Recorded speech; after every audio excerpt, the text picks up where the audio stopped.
No vídeo anterior, a gente conversou um pouco sobre a equação cartesiana da reta R. Agora a gente vai conversar um pouco sobre as equações paramétricas.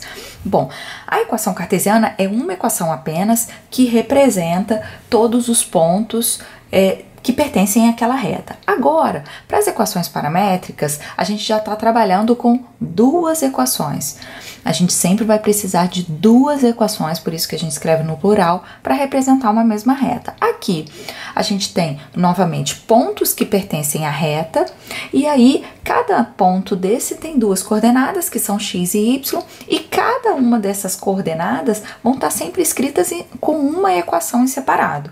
Lá na equação cartesiana, a gente misturava essas duas coisas. Aqui a gente tem uma equação para x e uma equação para y. Então, lá, para a gente determinar um ponto, a gente pegou um valor qualquer para x e achou qual era o y que estava associado àquele valor. Eu podia pegar x igual a 0, x igual a 1, x igual a meio, x igual a menos raiz de 2, que eu ia sempre achar um y para aquele valor de x. Aqui já é um pouco diferente. Aqui é uma equação paramétrica, ou seja, cada uma dessas equações está escrita em função de um parâmetro, que é o parâmetro t. Então, para eu encontrar um ponto que pertença à reta, agora eu vou ter que chutar valores para esse tal parâmetro t. Então, por exemplo, se eu fizer t igual a 0, o que eu vou encontrar? Eu vou encontrar x igual a menos 6 vezes 0, que dá 0. Vou encontrar y igual a 4, menos 4 vezes 0, e isso dá 4. Bom, isso aqui, então, me dá um ponto P da forma 0, 4, que pertence à reta R. Repara que, na verdade, aqui a gente tem o 0 que não apareceu e esse 4 que tá aqui, eles, na verdade, formam o ponto, ó.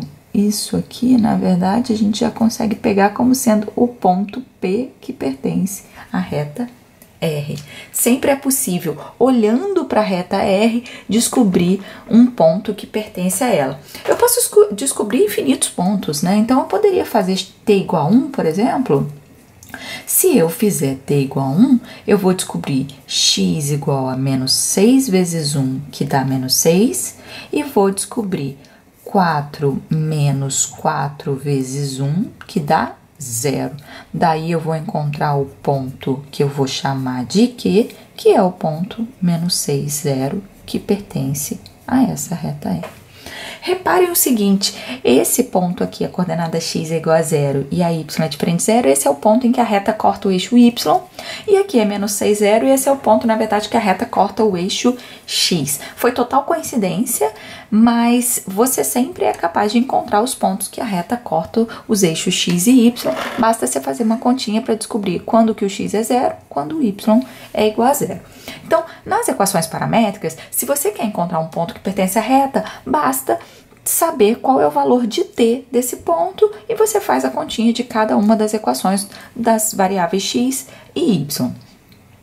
Agora, em relação ao vetor, na equação cartesiana, a gente conseguiu um vetor que era perpendicular à reta olhando para a equação dela. E aqui? Aqui já é o contrário. Aqui, o vetor que eu tirar das equações é um vetor que é paralelo à reta R. Então, aqui eu tenho o valor que estiver junto do t, que é o coeficiente do t, no x, vai ser a primeira coordenada do vetor. E aqui o menos 4 que está colado no segundo t vai ser a segunda coordenada do vetor. Então, aqui, menos 6 menos 4 é um vetor que é paralelo à reta R. Eu nem lembro o número de vídeos mais que eu fiz falando disso para vocês terem uma noção de quanto isso é importante. Equações cartesianas, eu vou sempre tirar vetores perpendiculares a elas. Equações paramétricas, eu vou sempre tirar vetores que são paralelos a ela. Uma é perpendicular, o outro é paralelo, e vocês têm que gravar isso. E vocês têm que saber mudar de uma para outra. Então, é claro que se você tiver o paralelo, você acha o perpendicular. Se você tiver o perpendicular, você acha o paralelo. Mas olhando para a equação, o que você tira dali? Isso vocês têm que gravar. Então, daqui eu tenho menos 6, menos 4. Então, vou de novo pensar aqui, ó. Reta R, tá aqui. Reta R, eu já descobri um ponto P que pertence à reta R. Vamos supor que seja esse cara aqui. Já descobri um ponto Q que pertence a essa R. Essa reta R tá aqui. Tá, esse vetor U, agora eu sei que ele é um vetor paralelo. Coloquei aqui o vetor U, ó. Vamos raciocinar como a gente raciocinou lá na equação cartesiana. Será que se eu multiplicar por 2, um vetor que era paralelo, ele continua sendo paralelo? Então, eu teria aqui menos 12, menos 8. Esse vetor continua sendo paralelo à reta R. Por quê? Pelo mesmo motivo anterior. Porque esse vetor, eu não vou mudar a direção dele. Esse vetor vai continuar sendo a direção da reta R, mesmo eu multiplicando por 2. Ó. Ao invés de ter esse tamanho, ele vai ter esse. A direção continua a mesma e, nesse caso, o sentido também continua o mesmo.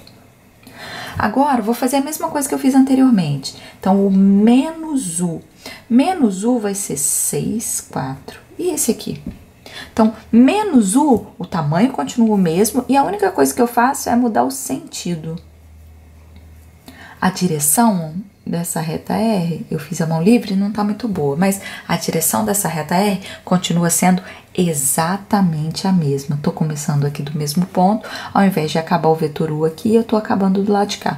Mas esse vetor menos U continua sendo paralelo à reta R. Então, se eu quiser usar o vetor menos U para escrever a equação da reta R, eu posso? Posso. E se ao invés do ponto P, eu quiser usar o ponto Q para escrever a equação da reta R, eu posso? Posso. Vou fazer isso aqui. R, então, vai ter uma equação, ó, x e y. Então, o ponto que eu vou usar agora, eu vou usar o ponto Q. Menos 6, 0, nem vou colocar o 0, e 6, 4. Então, eu vou botar mais 6t mais 4t. Essa aqui também serão equações paramétricas da reta R. Eu consigo escrever uma infinidade de equações da mesma reta R. O mesmo elemento geométrico ele pode ser representado por diferentes equações, sendo que todos os pontos que eu pegar aqui, que não tem t, eles vão pertencer a essa reta, e todos os vetores que serão coeficientes do t, eles vão ser sempre paralelos entre si. Então, vai existir uma infinidade de equações, mas que representam sempre o elemento geométrico, que nesse caso é a reta R. Então, o que vocês não podem deixar de saber aqui de forma alguma? Que esses valores que não possuem t associados a ele representam um ponto que pertence à reta. E os valores que estão coladinhos aqui no t, que são os coeficientes do t, nas duas equações, vão representar o vetor que é paralelo à reta R. De novo, encontrar o gráfico dessa reta num sistema de coordenadas, a gente tem vídeo para isso. Saindo de equações paramétricas e chegando na cartesiana, a gente já tem vídeo para isso. Então, vocês assistam os outros vídeos para vocês continuarem trabalhando com as equações paramétricas da reta R que foi dada nesse exemplo aqui.